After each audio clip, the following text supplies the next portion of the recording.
The second major use of a comma is to create a compound sentence with a conjunction, specifically what's called a coordinating conjunction, and we will go through specifically what the coordinating conjunctions are in a minute. Again, you don't need to know what they're called, you just need to know how to recognize them.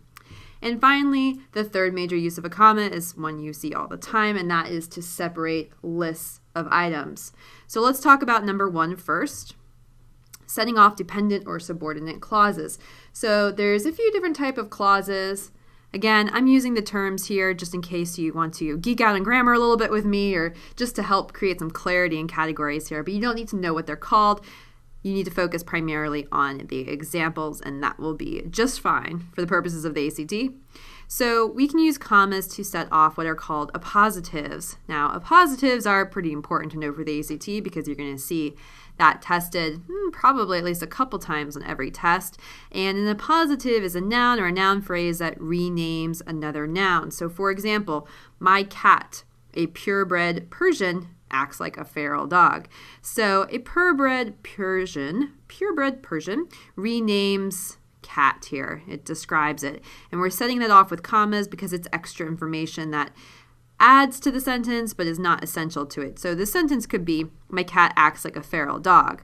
But what creates, a little bit of humor or a little bit of irony in the situation is the fact that it's a purebred Persian. So the writer wants to put that in to say, my cat, even though it's a purebred Persian, still acts like a feral dog. So we're setting that off with comma because it's extra information.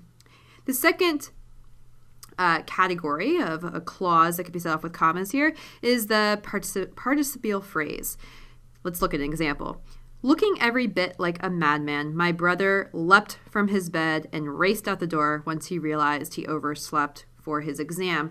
So this is a phrase that starts a sentence describing my brother.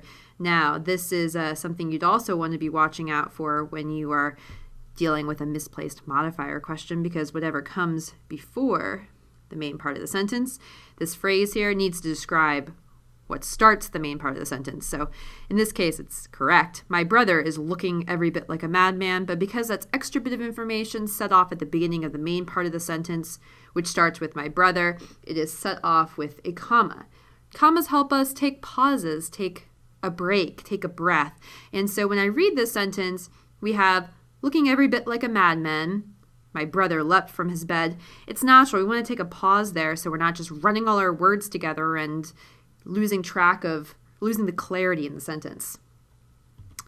So another comma used, setting off a clause here, is setting off a subordinate clause. So for example, until I carefully checked under the covers for spiders, my sister refused to get out of bed. So this is something that needs to happen before my sister gets out of bed, until I carefully checked under the covers for spiders. So again, what's important here is not necessarily what it's called, but the fact that we have a main part of the sentence that can stand alone as a sentence. My sister refused to get out of bed or get into bed, but I need to carefully check under the covers for spiders, and she's not going to do that until I do that. So that's some extra information that helps describe why my sister is refusing to get into bed. And then we have relative clause again. So for example, I carefully checked under the covers for my sister who was deathly afraid of spiders. So this is a modifier. It's describing the sister. The sister is deathly afraid of spiders. But again, the important thing is we have a main part of a sentence here that can stand alone as a sentence. I carefully checked under the covers for my sister. And then we have some extra information we want to add to describe that sister. And it needs to be set off with a comma in all of these instances. Okay, so I want to bring up something important here, and that is commas with which, that, and who, because this is something you'll also be wondering about on the test. So you should use commas before which, but not before that. So for example, those movies which I've never even attempted to watch are my sister's favorites. But the movies that are my favorites are the ones with lots of action in them. So why is there a difference here? The reason is because which is used to set off information that is considered to be not essential to the fundamental meaning of the sentence. But you use that when it is essential to the sentence. So back to this first example, those movies, which I've never even attempted to watch, are my sister's favorites. In this case, the author is considering that to be, kind of extra information, not essential to the meaning of the sentence. And the second one, we want to be sure, or the writer wants to be sure, that the reader knows that the movies that are my favorites, his favorite movies, or her favorite movies, are the ones with lots of action in them. So this is essential. It's essential information to the meaning of the sentence, and so we use that. Because which is used to set off non-essential information, then we set it off with a comma, or commas, because remember, when you set things off with commas, you're basically saying this is some extra information I'm adding into the sentence.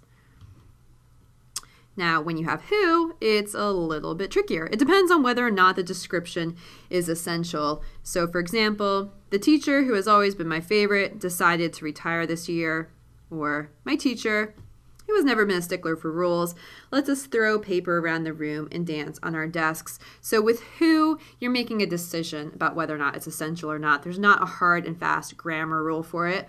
But don't worry, the ACT is not going to ask you to make decisions about what's essential information or what's not essential information ever on the test, regardless of whether it's which, that, or who.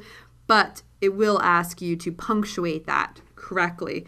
So if we have which, we need to have a comma before it. If we have that, we do not want a comma before it. And with who, it could go either way. All right, so let's talk about the second big category of comma usage now, and that is to create compound sentences.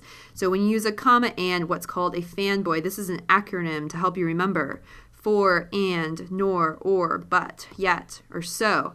You want to memorize these conjunctions, and the reason is because the ACT will often put another word after a comma that is not one of these fanboys, and that would make it wrong. So you really want to make sure you know what these 7 conjunctions are that can be used to create a compound sentence.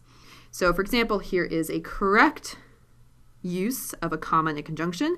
I've never been one for studying grammar, so I overlooked that part of my ACT preparation. So here we have a comma, and we have one of the fanboy conjunctions.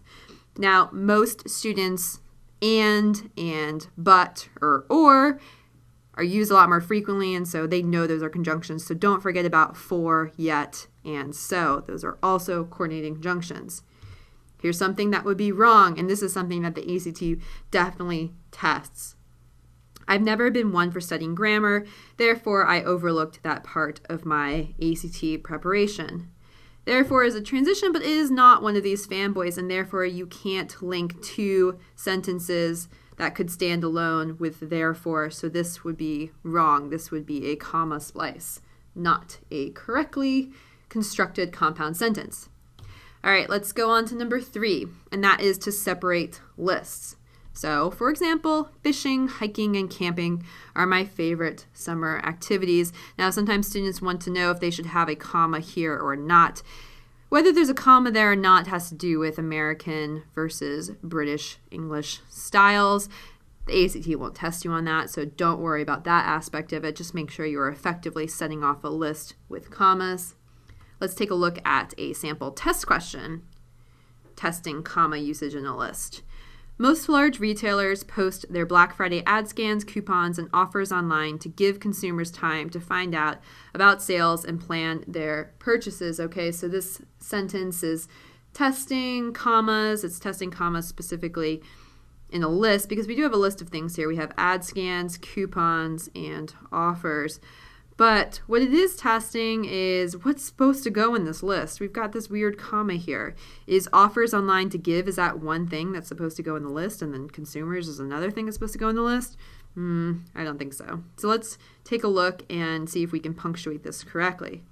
So answer choice B has ad scans, comma, coupons, and offers online to give. Now, there's no comma here, but remember that the ACT is not going to necessarily test you on it. What makes this wrong, although it usually will put that comma there, what makes it wrong, though, is the fact that this comma here is being placed between offers and online. So we don't want to have a comma there. That's just separating the subject from the verb awkwardly. We want to make sure that this list is properly separated ad scans, coupons, and offers online to give consumers times we don't want to have a weird comma elsewhere. And so that means our answer is D, which properly punctuates that list with commas. So once again, the three major uses of commas. To set off dependent or subordinate clauses, let's just call that setting off clauses. Setting off bits of information that are extra to the main part of the sentence. Remember, what's set off by commas, whether it's at the beginning, the end, or in the middle, always needs to be able to be lifted out of the sentence, and we should still have that main part of the sentence there. 2, to create compound sentences with coordinating conjunctions. Remember, those are your fanboys. Memorize those 7 conjunctions. And finally, and for a lot of students this is the easiest one, to separate lists.